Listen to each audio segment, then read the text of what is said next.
So, ayun na nga guys, katatapos ko lang maglinis dun sa likod ng bahay. Nagamas ako. At since summer, tuyo yung lupa dun sa likod ng bahay. As in, likod ng bahay dito, likod ng CR ko, at the same time, likod ng kusina nitong malaking bahay. So, naglinis ako at malilom kasi dun sa likod ng bahay. Nung mga nakaraang buwan, that was January, mag-end of January. Basta, I think, basta mid of January or basta ganun. May nakuha akong something kakaiba na nakadikit sa likod ng CR ng bahay na malaki dito. May mga nakasulat na Latin, and then ang mga drawing ay parang mga babae siya na ang buhok ay yung, alam mo yung buhok na mga naggayunan. Basta kakaiba. Kakaiba talaga yung drawing na yun. Nakadikit yun sa likod ng pinto ng CR. Bakit ko yun napuntahan, nakita? Kasi pag once na wala nang naupa dito sa bahay na malaki, ini-inspect ko yan. So, chinek ko yung CR. Kita ko dun sa likod. And then, naglinis ako ngayon sa likod niya. So, may nahukay ako. Bote. May something na parang mga flakes na naglilipadan sa loob ng bote. At ito, bote din siya na nakaano yan ha, sarado yan dalawang yan. So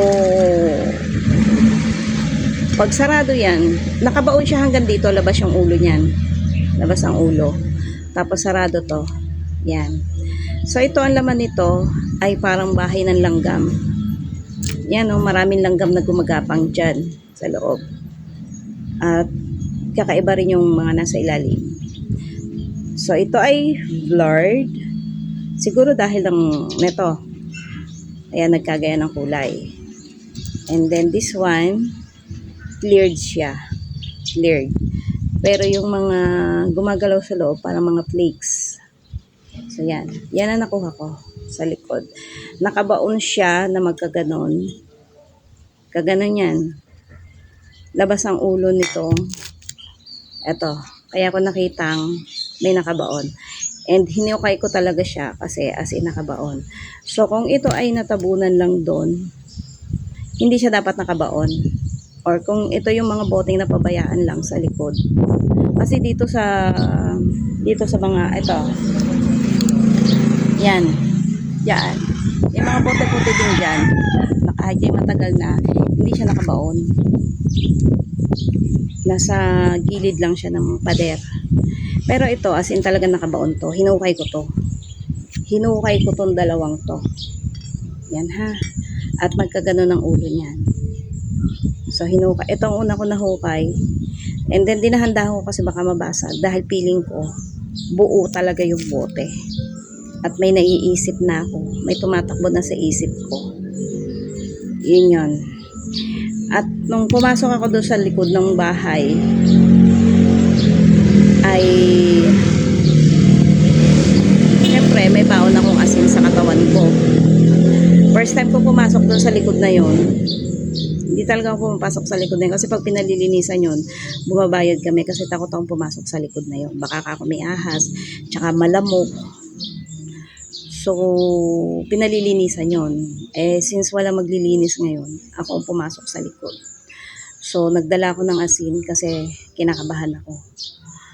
Kasi, nung naglinis ako ng bahay na malaking to, nung umalis na yung mga naandyan sa loob, para akong nanlulumo.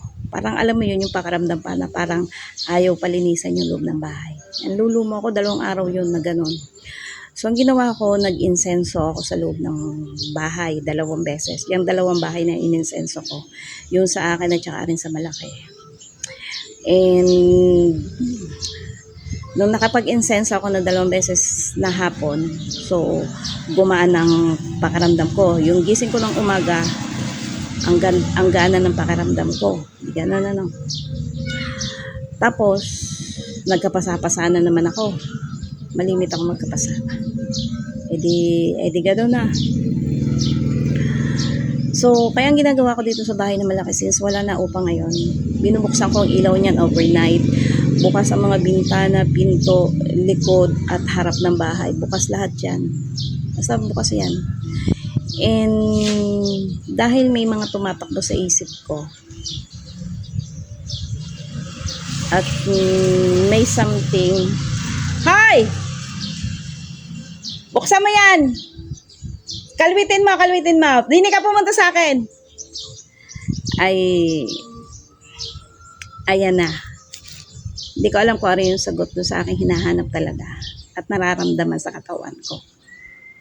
So, tataktak ko to. Pero bago ko itaktak, lalagyan ko to ng asin. Nakasara ba? Wait lang. So, ayun na nga guys. Balik tayo kasi may dumating na tao. And ipinakita ko rin sa kanya ito dahil naniniwala din yun sa mga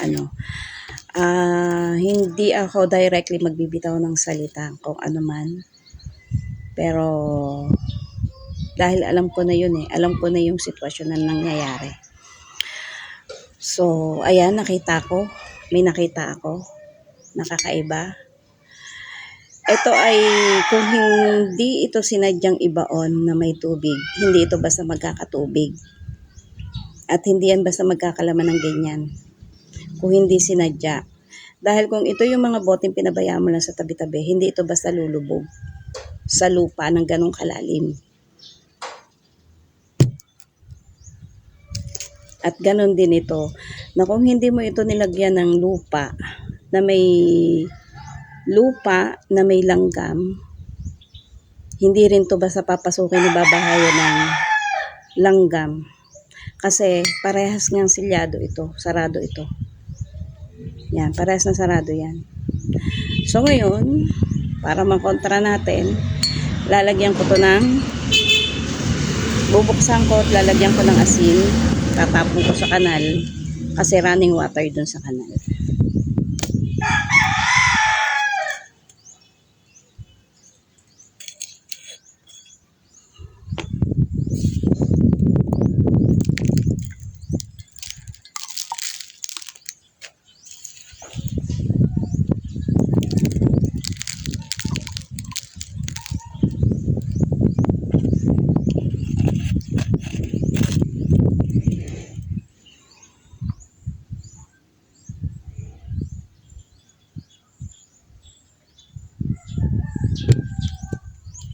Itong isa,